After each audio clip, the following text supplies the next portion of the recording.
Salut, dans cette nouvelle vidéo, on va parler prise de muscle et calisthenics. T'es prêt? Let's go! Alors, aujourd'hui, j'ai voulu te faire cette petite vidéo parce qu'on me demande souvent est-ce que le calisthenics est compatible avec la prise de muscle?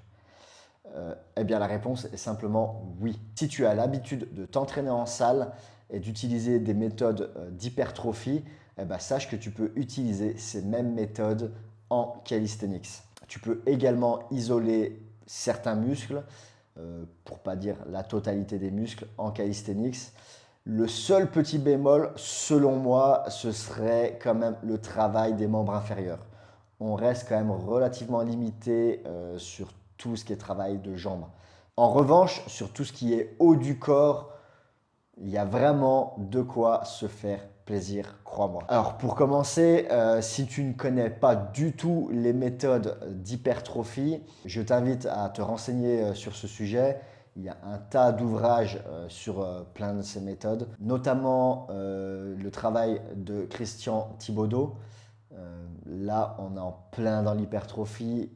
C'est vraiment son domaine. Il est vraiment excellent dans ce domaine. Alors, bien sûr, ce n'est pas du calisthenics, mais tu peux très bien l'adapter. Alors, en ce qui concerne les méthodes, il y en a une multitude. Si tu ne sais pas quoi choisir, c'est simple, ne te casse pas la tête. Si tu es débutant, sache que pour construire du muscle, tu dois passer du temps sous tension. Donc simplement, fais des séries un petit peu plus longues que des séries de 3 ou 5 répétitions. Voilà, le basique, je dirais le grand basique qu'on peut voir, le traditionnel, ce serait du 4x8, 5x8, voilà. Donc tu passes quand même relativement de temps sous tension.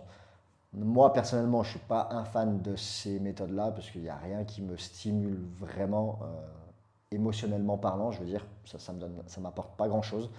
Euh, J'aime bien ajouter de l'isométrie ou faire de l'excentrique lent ou bien faire du drop set mécanique. Alors, je vais te parler de quelques-unes de ces méthodes. Donc, par exemple, ce que j'aime bien faire, c'est du drop set mécanique. Donc, je viens juste de t'en parler. Drop set mécanique, c'est quoi?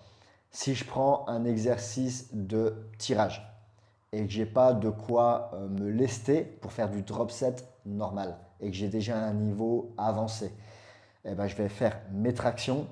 Je vais faire un maximum de tractions en me gardant 2 à 3 répétitions de réserve. Dans la foulée, sans temps de repos, je vais me mettre sur une traction horizontale, donc au TRX ou en Australian Pull-up. Je vais en faire le maximum et tout de suite encore dans la foulée, je me redresse encore un petit peu et je continue à faire mon maximum. Donc je travaille vraiment sous 3 angles différents et c'est ça que je trouve très intéressant avec cette méthode. Donc c'est vraiment de passer du plus difficile au plus facile. Mais tu verras que parfois le plus facile, tu feras moins de répétitions que le plus difficile puisque tu as toute l'accumulation de la fatigue de tes premières séries. Donc ça, c'est du drop set mécanique.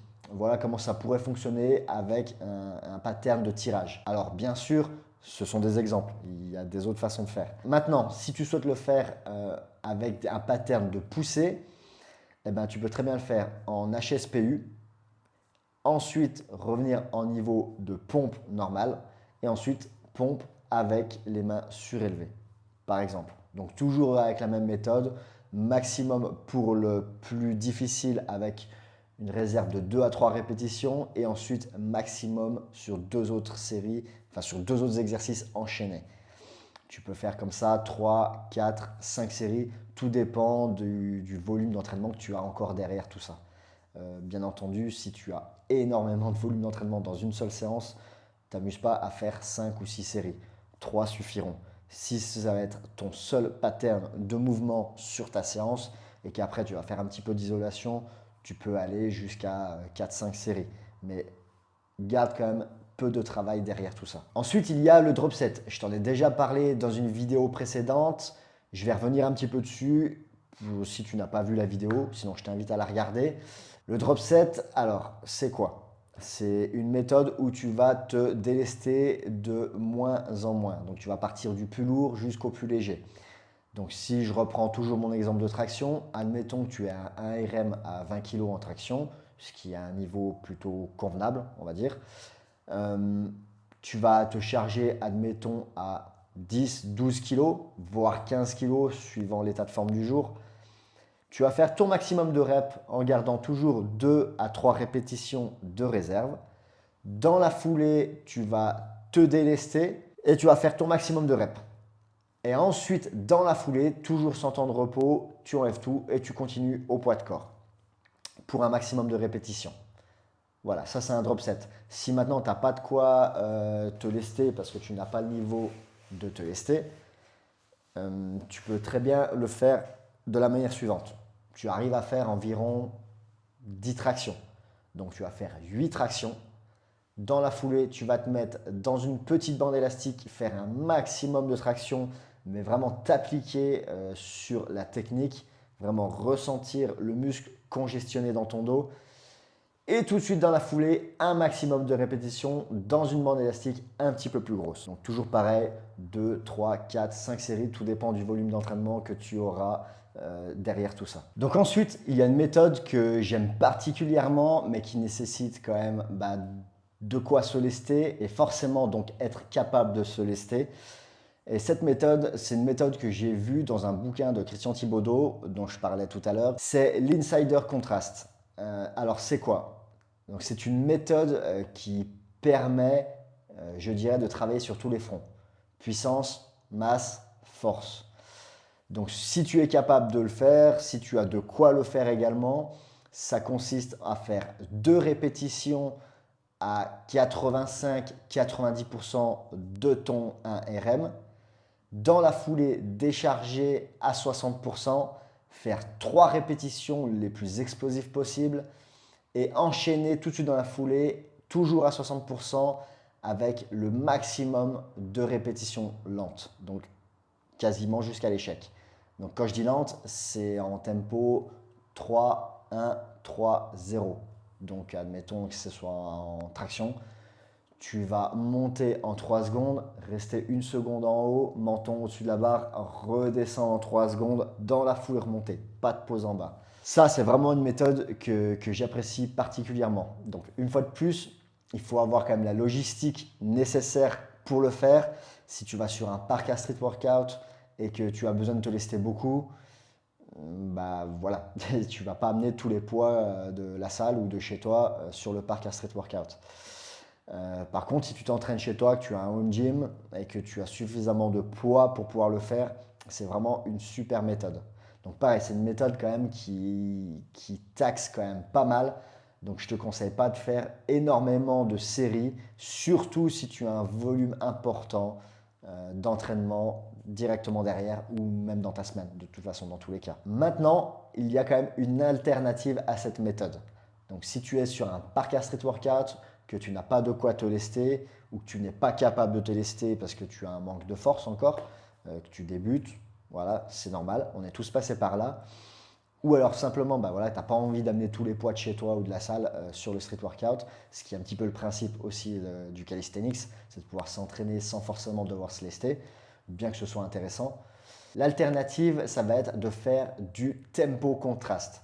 Donc ça, c'est une méthode que j'ai découvert en regardant, en étudiant un petit peu les bouquins de Christophe Cario. Et ça va être plus ou moins la même chose, mais au poids du corps. Donc en fait, tu vas simplement jouer sur le tempo tout le long de ta série. Donc le tempo contraste, c'est quoi? Alors si je reprends mon exemple de traction, tu vas te suspendre sous la barre, tu vas monter en 4 secondes, rester 3 secondes menton au-dessus de la barre, redescendre en 4 secondes, dans la foulée refaire exactement la même répétition, 4 secondes, 3 secondes, 4 secondes. Dans la foulée, toujours sans lâcher la barre, 3 répétitions explosives. Et ensuite, tu vas faire le maximum de répétitions en 3 secondes de concentrique, donc en montant, 1 seconde au-dessus isométrique, 3 secondes d'excentrique en redescendant. Ensuite, tu peux avoir aussi également ce qu'on appelle des séries uniangulaires, donc plus communément appelé le 7-7-7. Alors je dis 7-7-7 parce que c'est ce qu'on a l'habitude de faire, c'est ce qu'on voit le plus souvent, mais ça peut très bien être du 3-3-3, du 5-5-5, suivant le mouvement que tu fais. Sachant que personnellement, je préfère utiliser cette méthode sur des mouvements d'isolation, donc sur des petits muscles, comme par exemple sur les biceps ou sur les triceps. Donc ça va être quoi le 7-7-7? Donc sur un biceps curl que tu vas faire aux anneaux ou au TRX ou sur barre droite, peu importe, tu vas donc faire 7 répétitions mi-mouvement. Donc admettons la première partie du mouvement, 7 fois. Ensuite à 7, tu t'arrêtes, tu bloques à mi-mouvement et tu es reparti pour 7 répétitions haut du mouvement.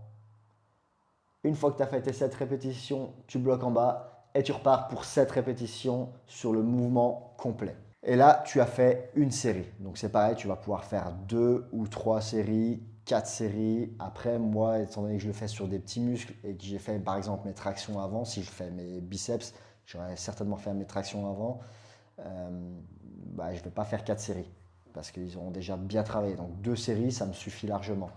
À toi de voir suivant comment tu agences maintenant ta séance d'entraînement. Voilà, même chose sur les triceps, tu peux faire la même chose. Tu peux très bien essayer sur des gros groupes musculaires. Moi, je réponds pas très bien à ça. Je trouve pas que ce soit super optimal. Mais essaye et tu verras. Donc, tu peux le faire en traction. Si tu le fais en traction, pars déjà sur du 3-3-3. Ça te fait déjà des séries de 9. C'est déjà pas mal. Voire du 5-5-5, série de 15. Donc là, c'est que tu as un niveau déjà qui est correct. Si tu peux le faire en 7-7-7, t'es plutôt pas mal. Ça veut dire que tu arrives à faire des séries de 21 tractions, entre guillemets, puisqu'elles ne sont pas toutes complètes, mais que tu restes suspendu et que tu te tractes quand même plus ou moins à des angles différents 21 fois. Donc c'est déjà vraiment un niveau plus que correct. Donc voilà, on a fait un petit tour de certaines méthodes d'hypertrophie pour pouvoir prendre du muscle en calisthenics. Je te rappelle que ces méthodes, elles fonctionnent aussi bien avec des poids. Donc voilà, n'hésite pas à les faire aussi à la salle si tu regardes cette vidéo et que tu préfères t'entraîner en salle de fit. Bien entendu, si tu souhaites devenir bodybuilder, ne fais pas du calisthenics, ne pratique pas le street workout, c'est pas comme ça que tu vas y arriver. Bien que ça aura des bénéfices pour toi, mais c'est pas du tout, ça va pas du tout avec ce que tu souhaites faire. Donc je te conseille vraiment de côtoyer des gens spécialisés dans ce domaine-là. On arrive donc sur la fin de cette vidéo. J'espère qu'elle t'aura plu. N'oublie pas sur ma plateforme Podia, donc tu peux le voir sur mon Instagram. Je te mettrai également les liens en description.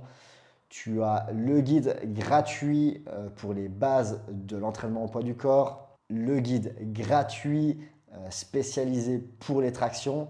Donc si tu es débutant, que tu pars de 0 à 2 ou 3 tractions, c'est fait pour toi. Et le guide gratuit également donc sur la nutrition pour pouvoir apprendre à calculer tout ce que tu dois ingérer et pouvoir te faire ta propre diète. Voilà, tout simplement. Tout ça, c'est gratuit. C'est de la ressource que je donne volontiers, que je partage. Si ça peut t'aider, je suis le plus heureux du monde. Je te souhaite une belle journée. Je te dis à bientôt pour une nouvelle vidéo. Et ciao!